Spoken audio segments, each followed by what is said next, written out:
आदिवासी विभाग है अनन्या विभाग रे जो नैराश्यजनक जदि बर्तमान आउ 2 मास अच्छी तापर पुणी गोटे बजेट आसो बजेट खर्च जदि सरकार जदि करें ना लोकंर विकास हो पार ना 4 मासरे जदि आप 23 भाग है गोटे 11% गोटे तो 29% ताले आप से अनुसार आप पहुँची पारे ना सरकार आंतरिकता अभाव रही बजेट व्यय बराद बढ़ी किंतु खर्च कम किंतु लोकंर विकास हो पार ना सरकार पाखे तहबिल रे पड़ी रही तार किसी माने ना लोकों पाखे केते पंचायत ये 3-4 मासरे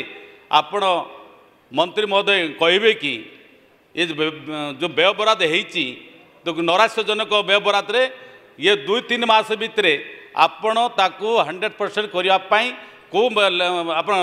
लेखना अच्छी जे करें 3-4 मासरे जदि आप 6-7 मासरे करें ना